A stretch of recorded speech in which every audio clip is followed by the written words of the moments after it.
Hello and welcome to this week's Facebook Live. It's Wednesday, which means we're live on Facebook. Hello, my name's Craig. I'm from mansioningles.com and also from the podcast inglespodcast.com. And with me this week is Lynne. Hello, Lynne. Hello, Craig again. Hi. And Lynne is from putitlikethis.com, where you can have lessons online with a wonderful private teacher. Give me more compliments. If you're watching the replay on Facebook, thank you very much. We hope you get a lot out of this week's online Facebook Live, this online class. Lynne, what are we speaking about this week? Well, this week we are trying to understand technology, because I think now, of course, with COVID, and we're all becoming online teachers. I'm an online teacher. You're an online teacher. And in actual fact, there's a lot of vocabulary related to the tools that we use. And we thought that maybe many students don't actually know the vocabulary in English. So that was our thought behind preparing this class for you today. So we hope it works. Yeah, we've got lots of vocabulary for you. But this week we're going to be doing it a little differently. Instead of us just teaching you words and collocations and expressions and phrasal verbs about this topic, we're going to show you a group of, well, why don't you explain it, Lynne? How are we going to present the vocabulary this week? Okay, well, we thought that sometimes it might get a little bit boring for you when we spend the whole time explaining words. Yeah, you maybe some of the words you know, so it's kind of a bit boring to listen to us explain something you already know. So this week we thought we will give you a jumble of words to do with technology, and we're going to allow you, how long will we allow them to look at those words? A minute, Craig? Oh, let's say 2 minutes. Let's be generous. Let's say 2 minutes. All right. So we're going to share a screen with you now, and you're going to be seeing lots of vocabulary in English related to technology. And we want you in 2 minutes to look at the words and type the words that you want us to explain to you in the chat box. All right. So as you see words that you think you really don't know, maybe you can put them in the chat box, and then we will explain the words that you really don't know. And we will not be teaching you. Well, there's an expression in English, isn't there, Craig, which is to suck eggs.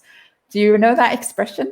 Is it don't tell your grandmother how to suck eggs? Suck eggs or something like that. And if you tell somebody how to suck eggs, it means that you tell them how to do something that they know already. Right. So we don't want you to have to do something you know already. So in a moment, shall I share the screen, Craig? Just a second. Before we do that, first of all, I want to turn off my fan because it's making too much noise. Secondly, I want to say hello to everyone who's joining us. So Gemma is here from Madrid. Hi, Gemma. Good to see you again. Nora from Mexico. Let's say hello to Mexico. And now they're coming. Republic, Ingrid. Welcome, Ingrid. Ro is back again from Madrid. Hello again, Ro. And from Sevilla, we have Pilar. Is that Maria Pilar? I'm guessing Maria Pilar from Sevilla. And also from that's it so far. So those are the live students joining us in this Facebook Live. Craig, just a thing about technology. I'm just going to turn my fan off because maybe the noise is coming from my fan. I don't know. You said you had a noise there. Well, I've got two fans. I've got one fan behind me and one fan in front of me. Technology. Just a moment. Too many fans. I've got this USB fan plugged in here that's not very noisy. All right. So am I going to share the screen?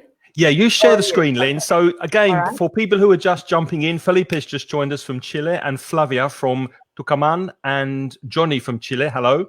Great. We're going to show you words. Lynne's going to share her screen and show you words connected with technology.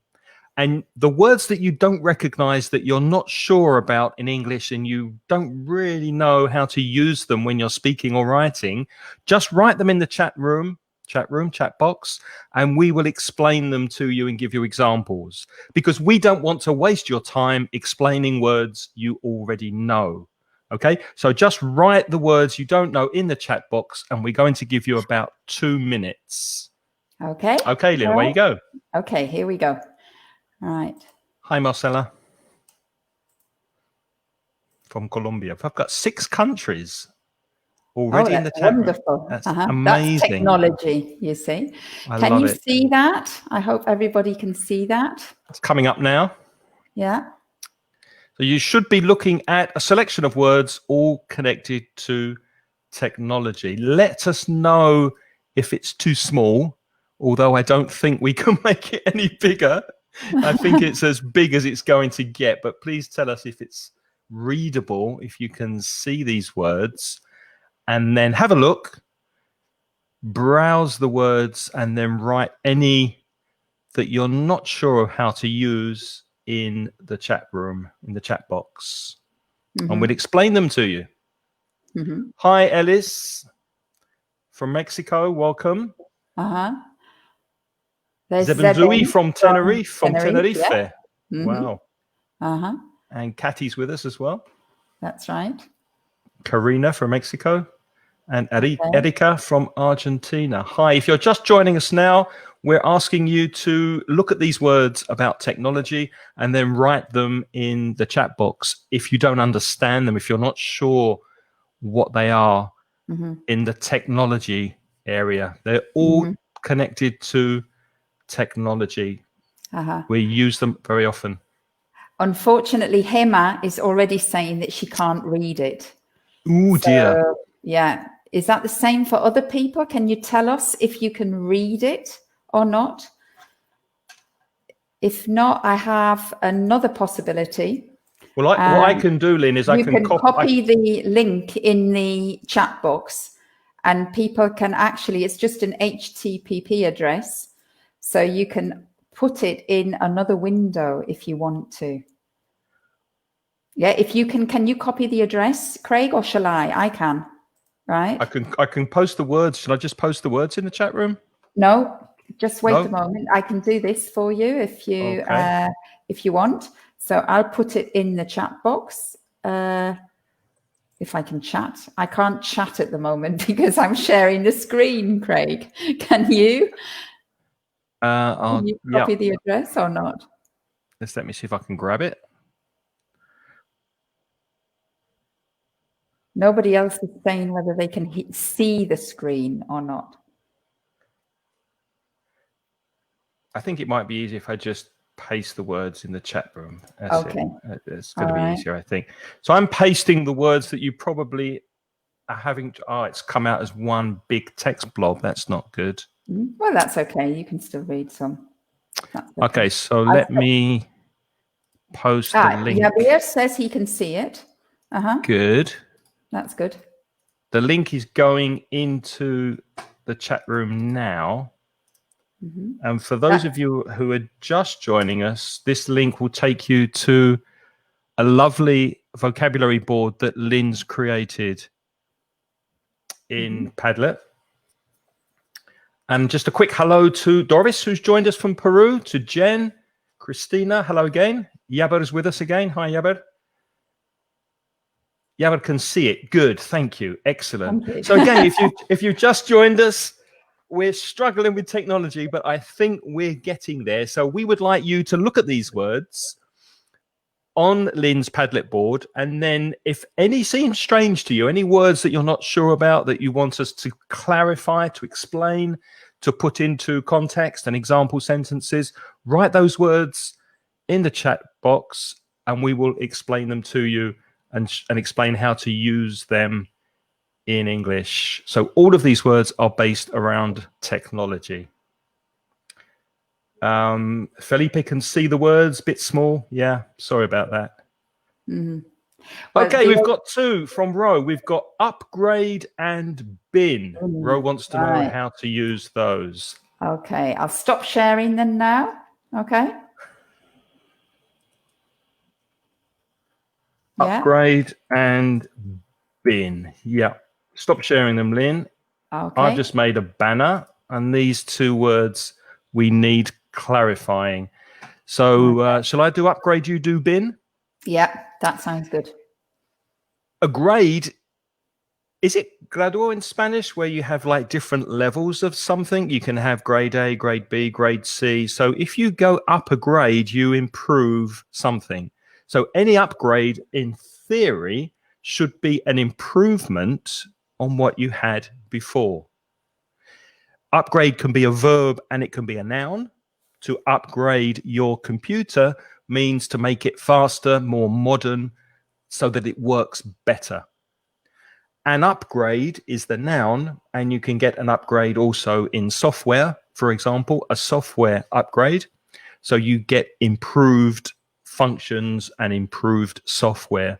So basically, an upgrade is just improving something, and it's used very often in technology. Although sometimes in my experience, upgrades are not necessarily always a positive thing. Sometimes you upgrade your computer and you break some applications that you had installed previously, or vice versa. You upgrade an application which breaks another application. You upgrade your operating system and that breaks something. So it's not always positive, but in theory, an upgrade should be an improvement. If you buy a Mercedes car and before you had an old Ford, you've upgraded your car. That's right. That sounds great. Okay. So I'll do the word bin. Now, a bin is actually comes from the word waste paper bin. So where you have your rubbish, your paper that you don't want anymore, your rubbish from the kitchen when you're cooking, you put it in the bin. And then you take that waste or the garbage and you take it away, and hopefully it will be recycled, but sometimes, or it could be burnt, or it's disposed of. Now, of course, in the computer world, we have the bin. And the bin is a function that you will find usually in any operating system. And if you decide that you don't need a particular file, or you don't need something that you have created and you don't want to store it on your computer anymore, then usually you drag it with your mouse, you drag it to the bin.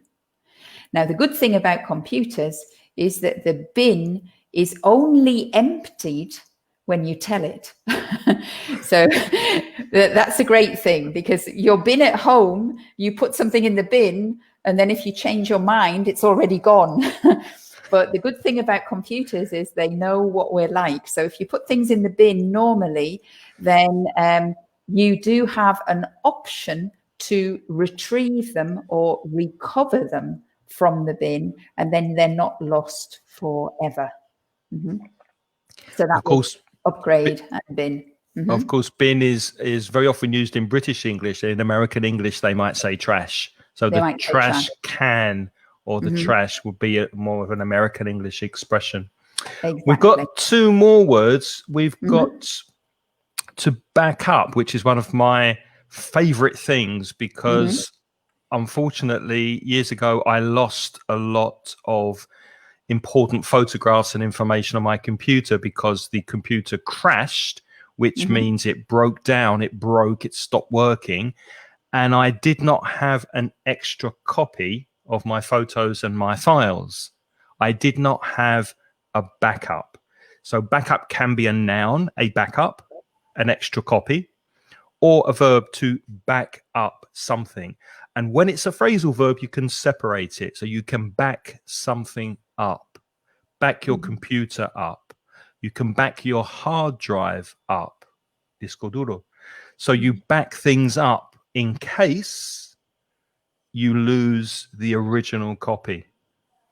So that's to back up. And I think we all know, I think everybody with technology, they understand the concept of backup. There's always a moment in your life where you need the backup because your mobile phone's broken or you've got really important data. So it's very important to back everything up. And you should have two backups, which means 3 copies. Oh, should you? I didn't know Of that. course, if you think about it, because if you back up physically next to your computer with another hard drive, what happens if you have a fire or Oh, you get burgled and the burglar steals everything from your computer and your backup? You've got nothing. So you that's should right. have a backup in another place. Maybe that's at work. Maybe that's at your parents' house. Maybe And that's sometimes, on the internet in Google and, Docs or somewhere. and they often say, do you have a backup in the cloud? We didn't put that word on the thing, but the cloud, Cloud. a cloud is, we know from the weather vocabulary, when you have a cloud where the rain comes from, the white fluffy thing in the sky is the cloud. And they use that technology also in that terminology in computing. And they have this concept of a cloud, and it's somewhere in the sky, somewhere that we cannot access physically. And many things nowadays are backed up in the cloud. It's actually not physically on the hard drive of your computer, but it's in the cloud, which is in actual fact a server which is being run by Microsoft or something like that, but that's the cloud. So you often say, you do hear people saying, back it up in the cloud, back it up in the cloud. So have Or three copies, so 2 backups, one in the cloud or one off-site in another location, and 2 copies for sure.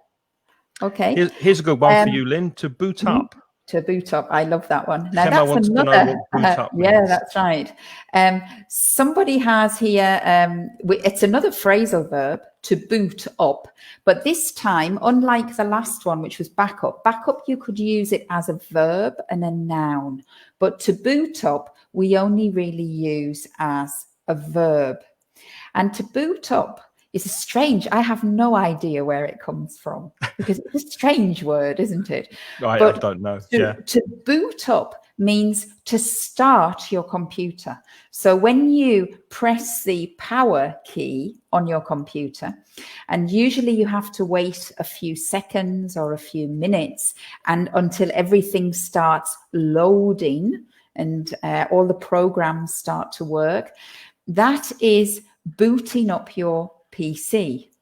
And sometimes people say, you know, when I'm booting up, it takes an awful long time. I think there's a problem with my computer because it takes ages to boot up, which means to reach the point from when you press the power button until it's ready to start working. All right. So that's the idea, to boot up. Now, sometimes people use other verbs, but in a similar structure. So they say to power up as well.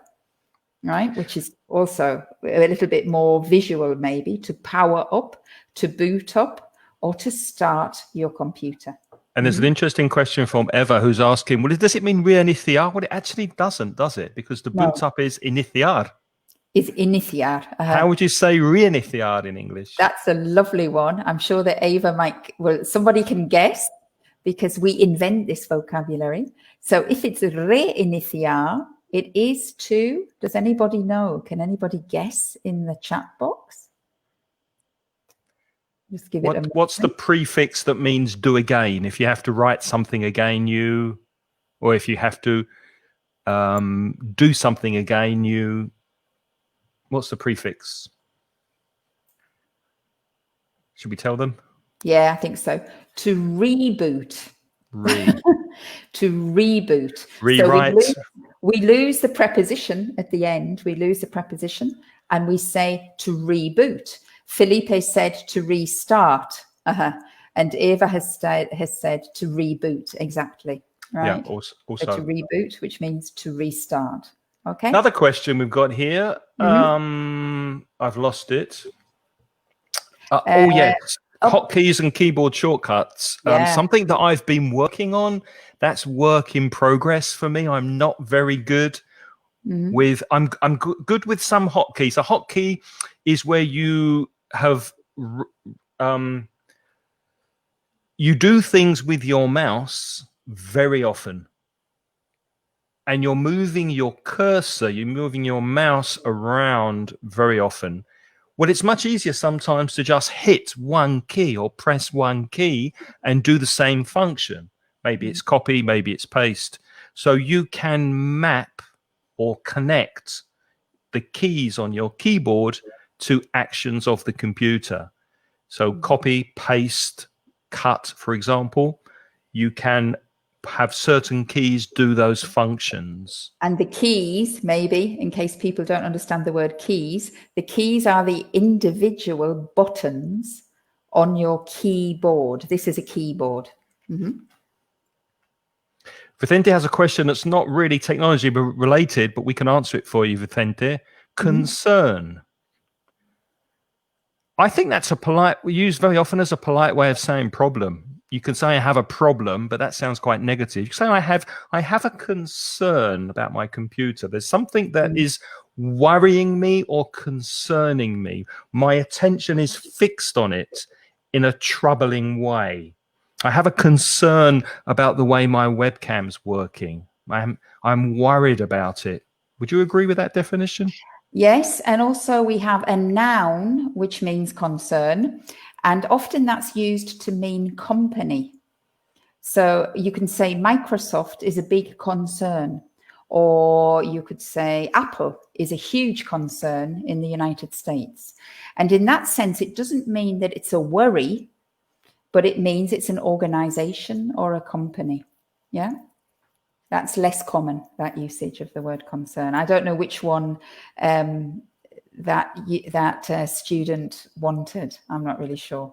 Have we answered your concern with that word? I hope so. Ever's clarifying boot up, poner en marcha. Yeah. And reboot, restart, reiniciar. Yeah, exactly. Perfect. Absolutely, Eva. Well done.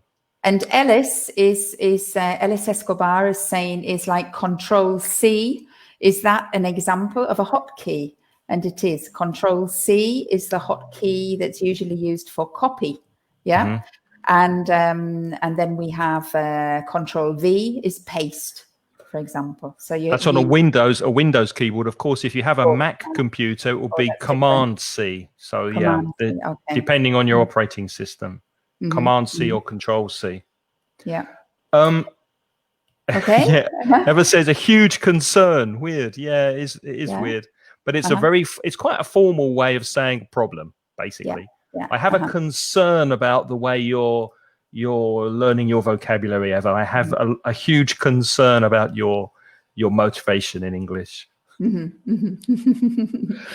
if you joined us late, to remind you, if you joined us late, we're speaking about technology, and we've posted some words in the chat room and also on link. Should we put the link again, Lynn, if anyone arrived late? Yeah, let me do that. Just a second. So you can follow this link to Lynn's lovely Padlet board with a matrix background, and any words that are not clear, if there are any words that you're not sure about, this is your chance to ask us. Write the word in the chat box and we will explain them to you. Okay, there's the link gone up again. Okay. We've got a couple more, Craig. We've got undo and redo. Okay, which are wonderful functions. All right, undo and redo. Oh, I love undo. I use undo all the time. You just take one step back. You write something or you edit something and you realize you've made a mistake. You're not happy. You click or tap undo and it takes you one step back to where you were before. And we said the prefix re before was to do again, so to repeat something. So if you do something, that's once. If you redo it, you do it again, you repeat it. It just means hacer otra vez, do again. So you can redo something, rewrite something, reread something, means to read it again.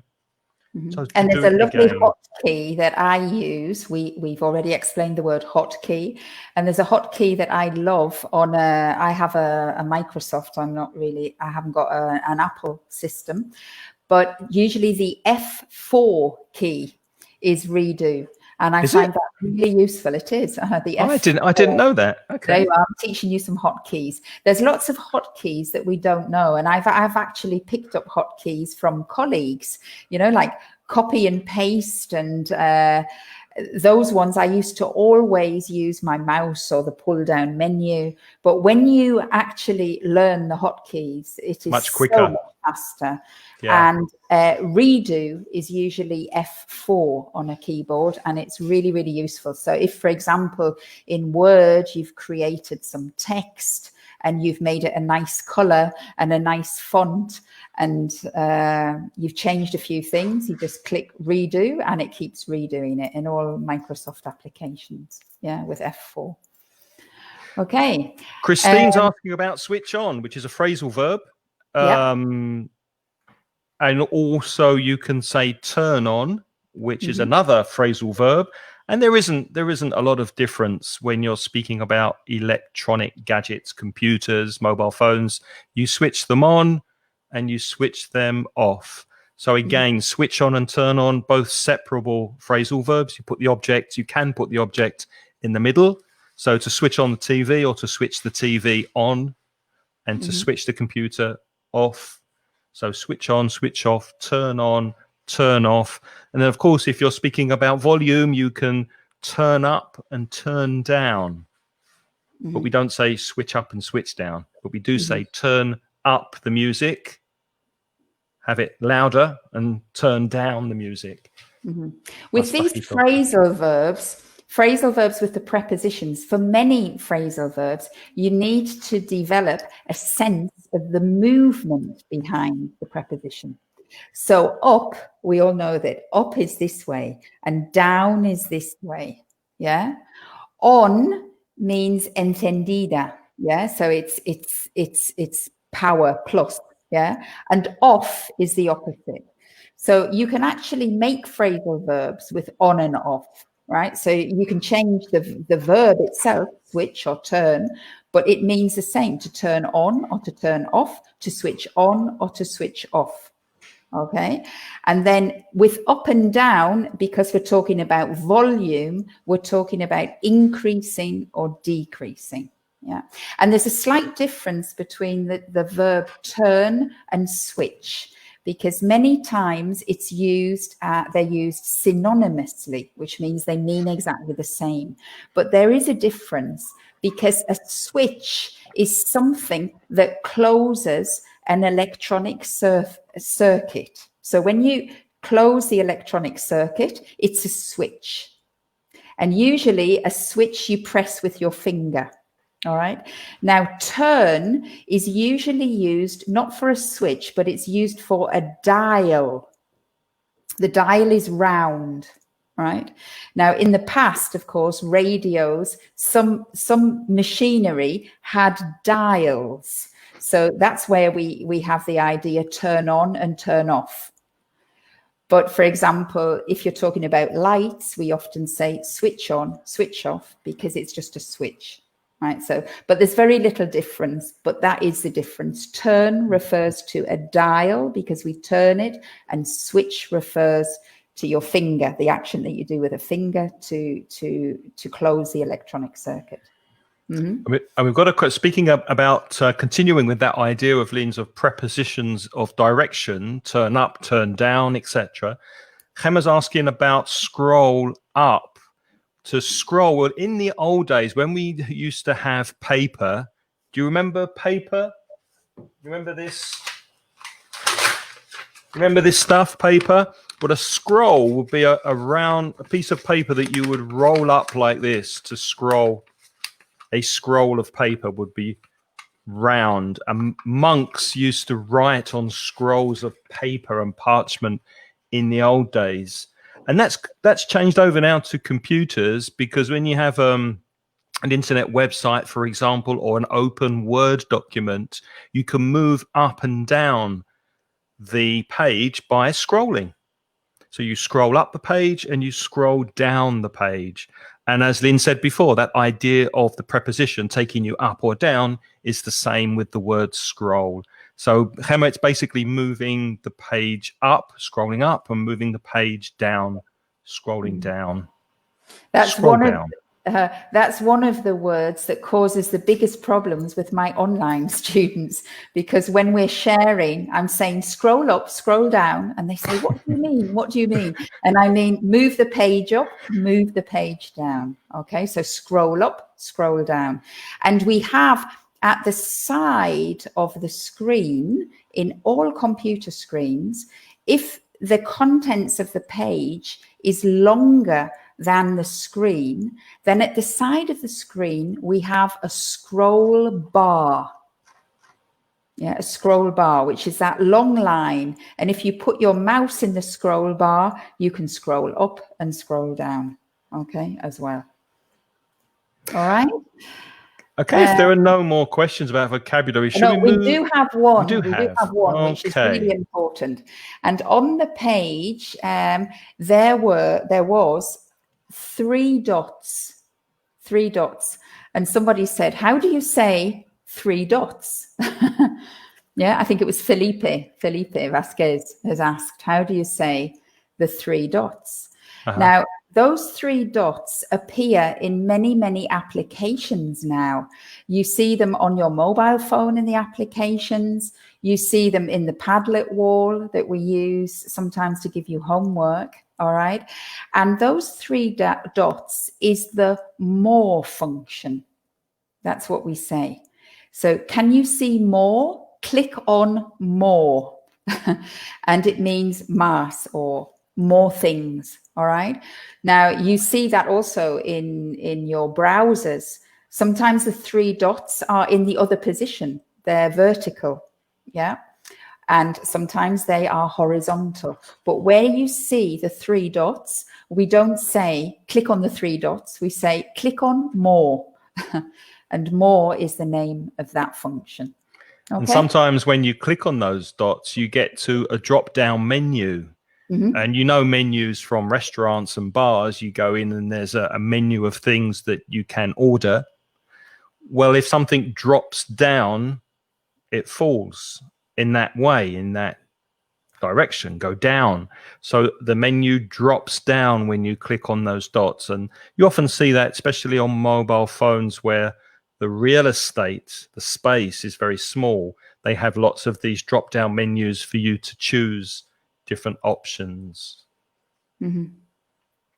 Any more questions before we move to the discussion part of the show? Yeah. If you would like to come in and discuss with us and answer these questions live on Facebook, here's the link. And I'll also put this in the chat box. So you're more than welcome to join us in the chat, which means you get to come on and practice your English for free with Lynne Craig. Go for it. So just put that address in your browser, and then I should see you appear, and I can bring you in to chat with us.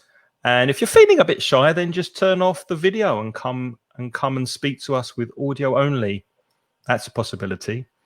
So speaking of technology, let's see what questions we have here. And we also have a task for you to do at the end of the Facebook Live, which we'll explain later.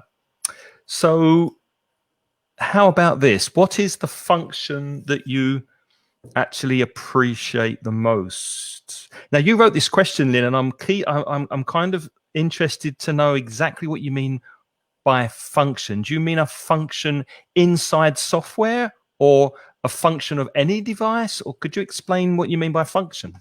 Well, I don't know. I was thinking about technology, and you don't really like, I mean, everybody likes technology, but it's not something that you think about a lot, you know?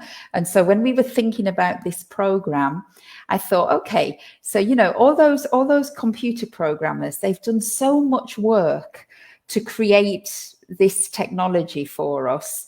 And we never really, they are unsung heroes. They never get any credit for these wonderful things that they make our lives easier for, you know, like who knows who created the washing machine, for example? Nobody knows, yeah. And in the computing world, there are so many functions. And what I mean is like a function, it's actually the function that I appreciate the most is copy and paste, you know? Yeah.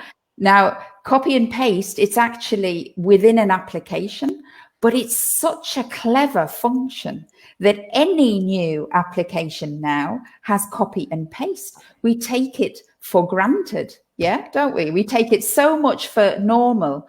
But, you know, I'm older and I remember before computers. And really, when I was first teaching and I had to create handouts for my students, I had to do them with paper and carbon paper, and I used to have to copy them on a manual printer to create a handout.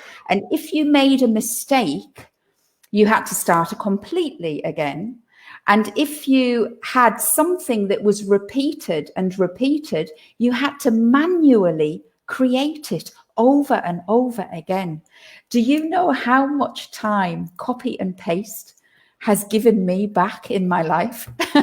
Lynne, do you remember on typewriters, mechanical typewriters, the white Tipex paper that you had to put it in and type one letter to remove that letter from the document? Exactly. And if you made a lot of mistakes, you had to start again.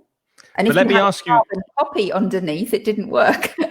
But let me ask you this from a teaching perspective. Do you think copy and paste, have you ever received some writing from your students that has been copied and pasted from the internet? How do you feel about that? It's abused by some students. Oh, absolutely. But nowadays, thank goodness, because at first, as a teacher, you suspected, didn't you? You suspected your student. You thought, that's not really their work. That's not the English that I know from that student. But you could never say anything because, of course, you weren't sure. But nowadays, actually, and I was working in a university last year, there is software that tests for plagiarism. When you copy other people's work, that's called plagiarism. And there is software now, lots of software, that you can detect plagiarism. And it's really easy to catch students who are copying and pasting from other applications. I mean, even if you don't have the software, all you have to do is copy the paragraph, paste it in Google, and if you get a response, you know it's copied. And we know as teachers, we've corrected so many pieces of written English for people studying for exams and general English that as teachers, we know pretty much when something's been copied and pasted. If you want to come in and join us and tell us about the function that you really appreciate the most, that link is in the chat box. There's one question that Felipe asked that I'd like to answer quickly. And he's asking about what tap on means. Because if you have a mouse, it's very common to say click. Click is also the sound that the mouse often makes when you press it. It goes click. So you click on an icon. Because on your mobile phone, you don't have a mouse. You're using your fingers to navigate and to move around the application and change from applications. So you don't click because you don't have a mouse. You tap. So to tap is to do this. Okay, tap on the microphone. I'm tapping. You can probably hear it. So that's what tap means. Of course, that's the phrasal verb, but the noun a tap is grifo. That's where the water comes out of, which is a completely different meaning. And I'd like to teach as well, if we can, because nobody asked it, but I doubt that everybody knows it, is that also on the screen of your mobile phone or the screen of your tablet is what is known as a touch screen, because you touch it to operate it. You don't have a keyboard. And there are two functions. One is to tap, which has the same effect as what you do when you click with a mouse. Right, that function when you tap is the same function as click on a normal desktop computer. And then we have another word, I don't know if you've got it there, Craig, which is swipe. Swipe left, swipe right. And swipe is really important for touch screens, because when you swipe, you keep your finger pressed to the screen and you drag your finger across. So you swipe left or swipe left or right. Don't know whether right or left on this screen. You can think about that a little bit from windscreen wipers. On your car, you have these things that when it rains, they keep your screen clean. They are wipers. And the word there, swipe, is a little bit the same as wipe, right? And that's the action. It's dragging your finger. You swipe left or swipe right or swipe up or swipe down. Okay? Okay, let's give the folks our idea of a best tech recommendation for learning English. And we want to know also what your best recommendation is. What's helping you at the moment to improve your English? What are you using at home on your phones or on your computers to improve English? Shall I kick off with this one? Shall I start with this, Lynn? Please. Go on ahead. One of our recent podcasts on inglespodcast.com was about Google services, everything you can do to improve your English by using Google. And my favorite function from Google is voice to text. Oh. If you go into Google Docs, which is free, and you can use Google Docs to collaborate. Lynn and I use Google Docs to prepare for this Facebook Live. We share ideas in real time on Google Docs. If you look at Google Docs on a Chrome browser, which is Google's internet browser, you can see a little microphone on the top left of the screen. Actually, no, you go to Tools, Voice Typing, and then you click the microphone. I apologize. Tools are herramientas, tools, voice typing, click microphone. Choose your language. You choose English because Google will only type the word you want if you pronounce it correctly. And it's the same with the Amazon lady. I won't say the name because it might activate your Amazon lady if you have one at home, or any of the smart speakers that you have in your house. You can dictate to them and you can dictate to Google, and then Google will type the words. And I use this for productivity because I can speak faster than I type. But for you, for your English, it's really good to perfect your pronunciation because you need to pronounce the words correctly in order to get them correctly written in the Google Doc. And if you make a mistake and it writes the wrong word, you can often see that because inside Google, there's also a spell check and a grammar check. So you can be correcting as you're dictating. So that's my favorite tip for And that function English. is not only on the computer, Craig, because if you use the application, which I think also belongs to Google, which is WhatsApp, Yes. on WhatsApp, you can actually do voice to text as well.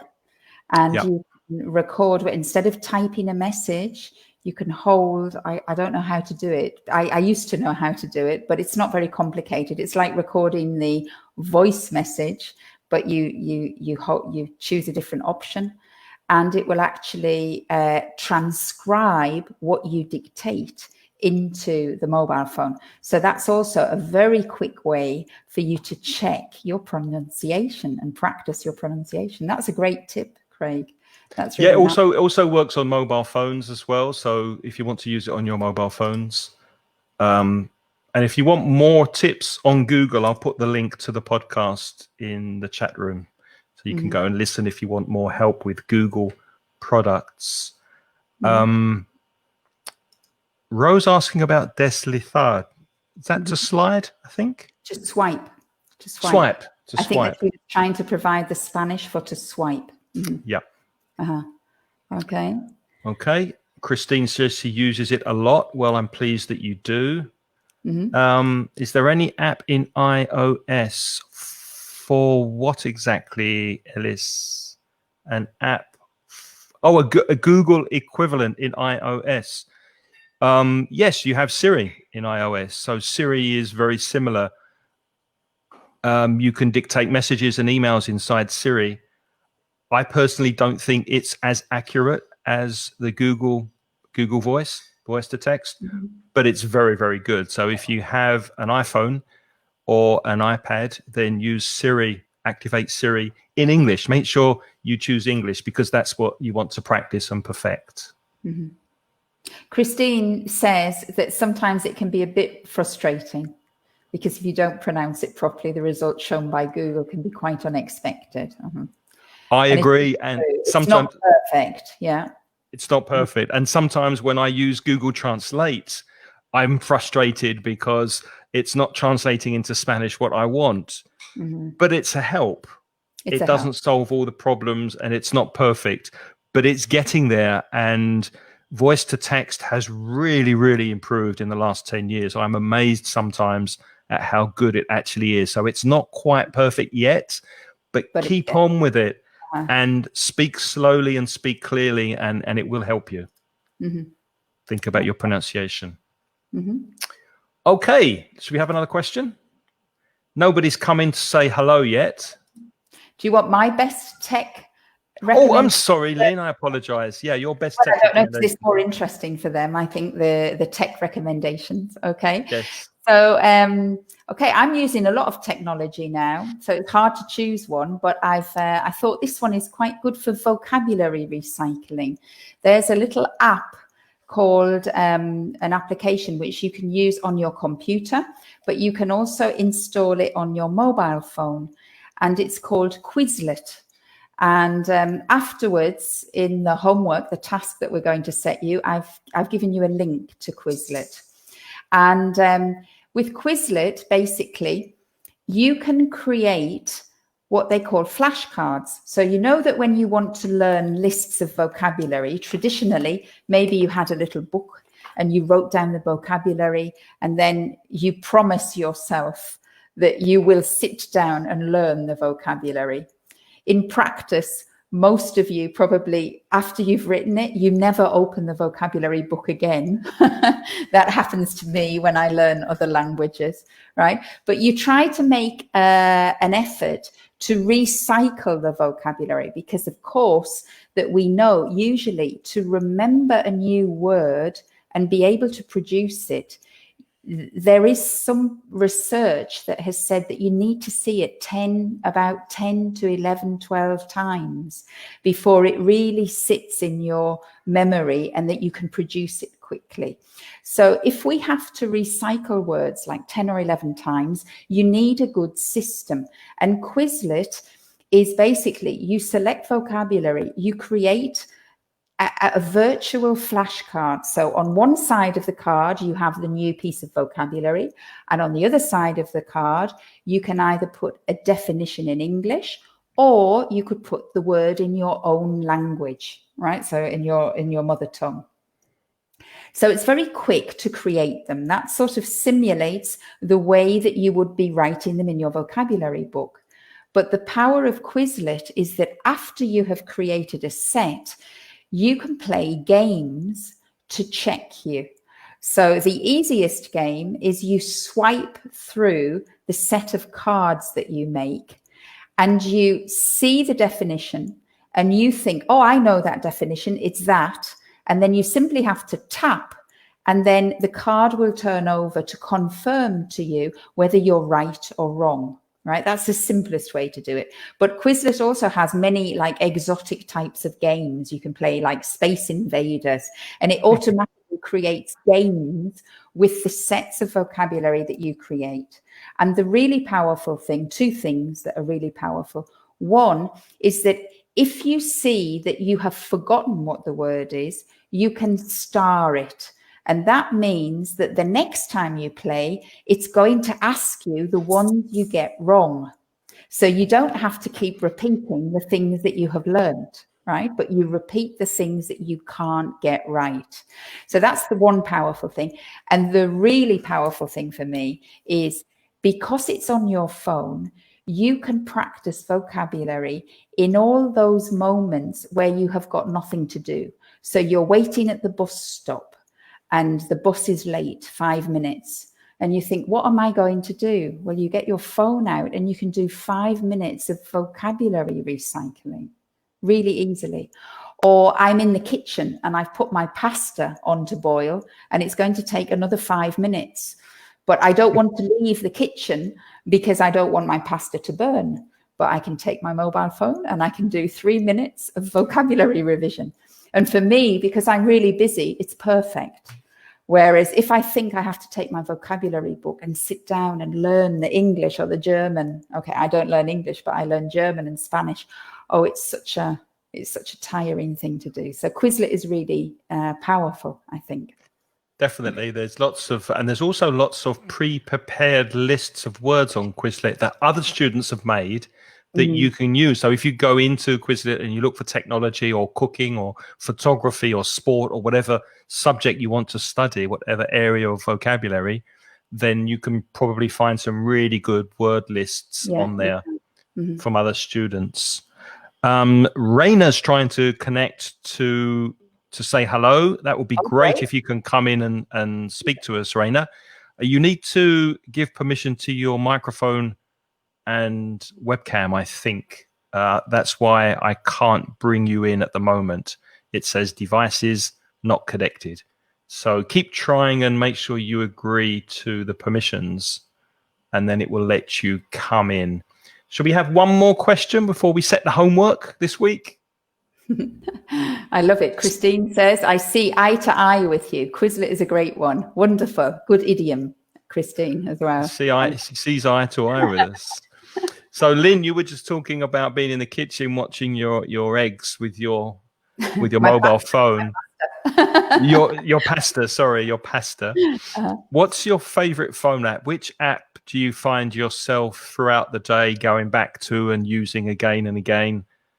WhatsApp. Do you have a favorite app? WhatsApp. WhatsApp, of course. It's the biggest use of my mobile phone is WhatsApp. To stay in touch with everybody. It's much faster than the emails. I mean, it's fantastic, isn't it? You can share everything. Yeah. I don't use it that often. I use 3 different email clients. We use the word client not only as customer, but also Microsoft has an email client and Google has an email client, Gmail, and Yahoo as well. I use different accounts, and I'm constantly going into those email accounts to check email. I only use WhatsApp, with some friends. I don't use it with students, and I don't use it with family. Funnily enough, it's strange, but I don't use it much at all. Are there any others that you use a lot?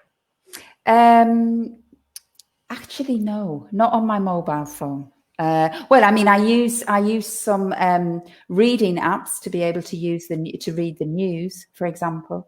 Actually, I'm telling a lie. I do use lots of apps. Do you play games?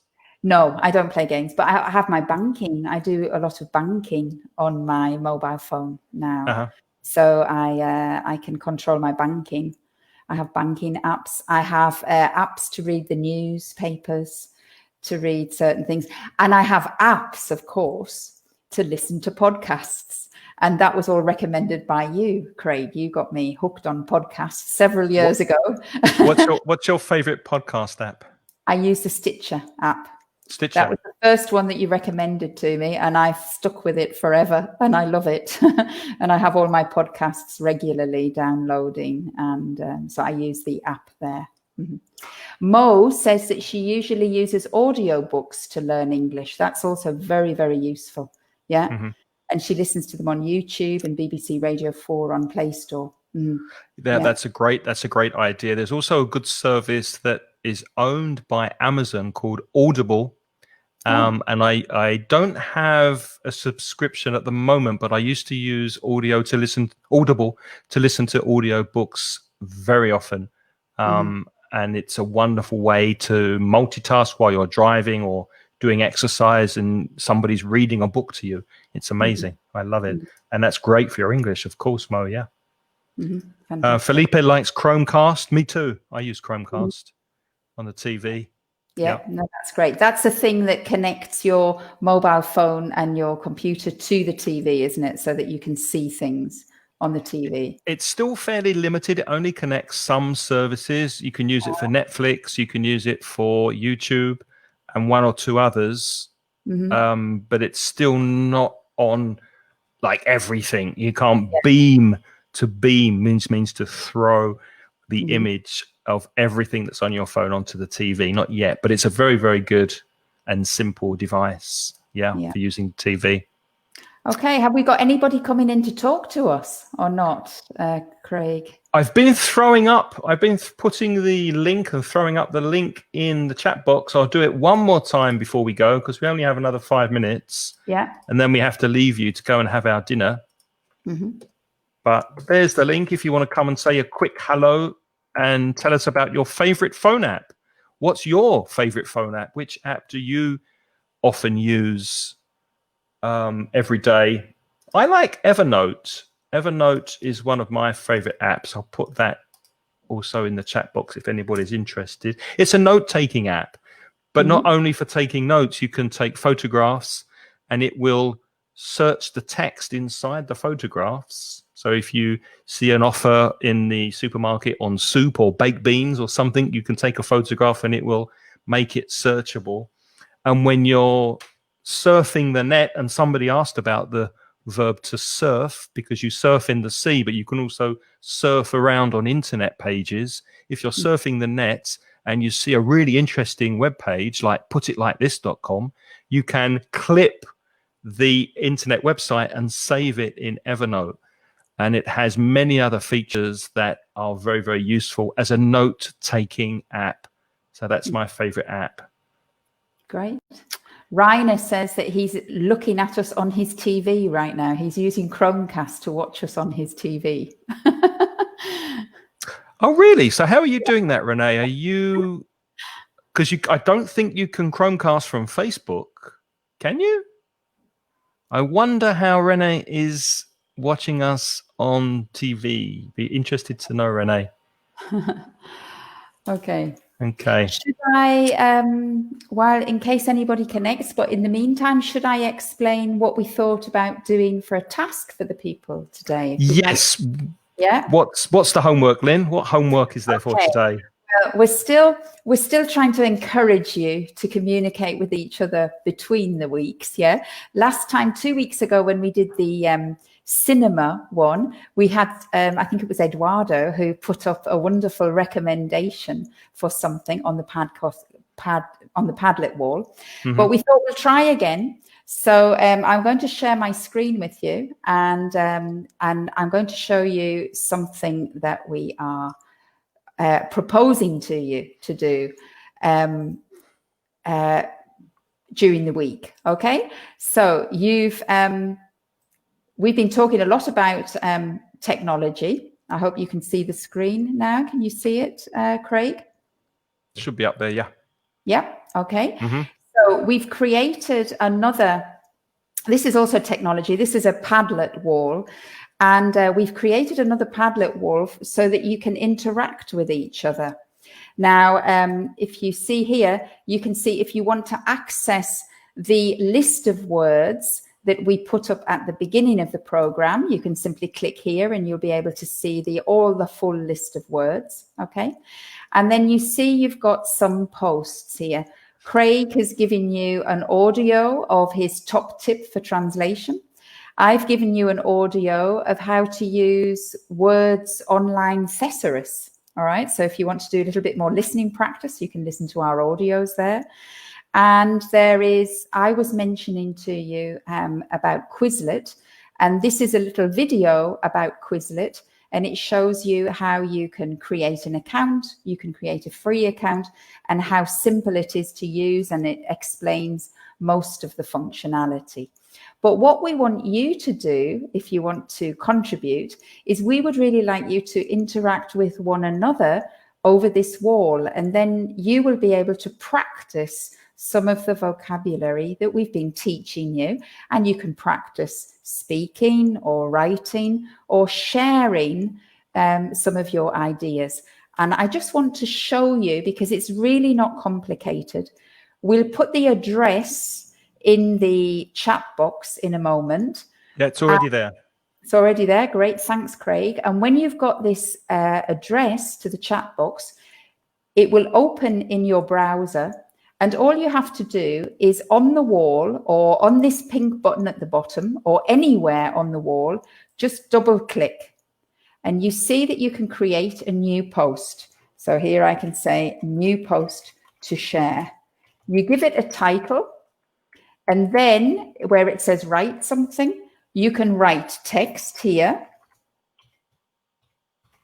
All right. So if you want to write to each other and tell each other about your favorite tool for helping you learn English, you can write it there, or you can go to the more button. I hope you can remember where the more button is. Here it is, the 3 dots. We were talking about it earlier. You can click on the more button and you can see that you can upload a file from your computer because maybe you have a document. You can give a link to something that you think is really interesting. You can record a voice. So this is how Craig and I recorded our voices. We just clicked on it and it opens a voice recorder. And here you can click on the start recording. You start recording. When you're finished, you stop. Then you play back and save. So you can listen. Recording. You start recording. When you're finished, you okay. If you don't like it, you can re-record. You can re-record. You simply say discard and record. Okay. And if you're happy, you can save it. All right. It saves it in a moment. And then the post is up here. So it's very, very simple to use. There's the recording there. I'll delete that because it was just a test. But you see that you've created a post and other people can read your posts and they can share your advice. Okay.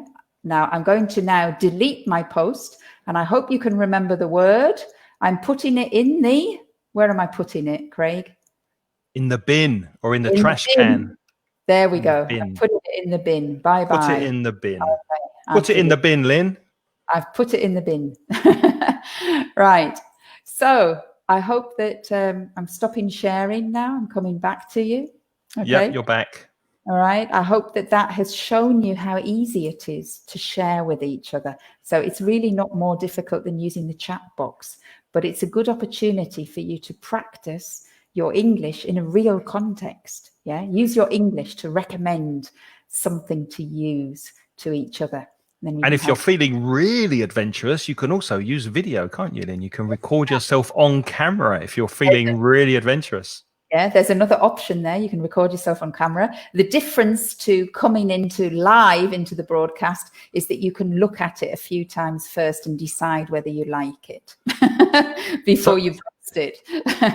So we will be checking. We will be checking that Padlet page over the next few days, during the next few days, to see your posts and your voice messages, etc. So keep it interesting, keep it clean, please. And we'll be really interested to see your favorite technological tools for learning English. Before we go, 1 or 2 comments. Gemma is saying that she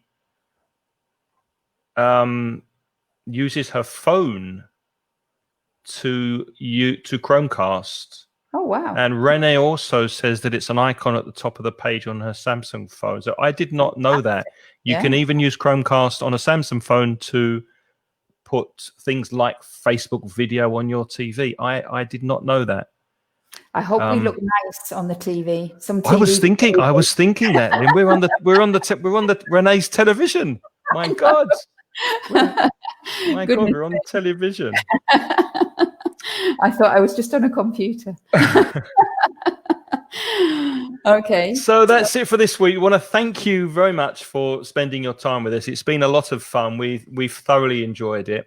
Before we go, to remind you that I'm from mansioningles.com, which is a website where there are lots of courses, material, audios, videos, lots of material and resources for you to improve your English for free, and also some paid courses if you'd like to buy one. and English Podcasts, where I podcast with my friend and colleague Reza every Sunday. Lynne, where are you from? Yeah, well, my business is called putitlikethis.com. I teach predominantly online. So if you're looking for language courses, I do specific things to try to help you get your own voice in English. So usually if you have a very specific objective, they're the kind of courses that I prepare for you. So sometimes it's for teachers who have to teach their subjects in English, so they need help with that. Sometimes it's for people who are preparing for exams. Sometimes people who need help writing in English and improving their written English. So you can go to my website and you see a whole list of the kind of things that I might be able to help you with, and contact me if you're interested. Okay. That's putitlikethis.com. Make a note of that and go visit Lynne's website. Thanks for joining. And as I'll repeat what Hemma's just said, a bunch of thanks. Keep safe and keep healthy. Most importantly, don't forget to wear your mask when you go out and wash your hands and all that stuff. And we'll see you again very soon. So take care and goodbye for now. Yeah, goodbye from me too. Have a good week. Bye, everyone. Have a good week.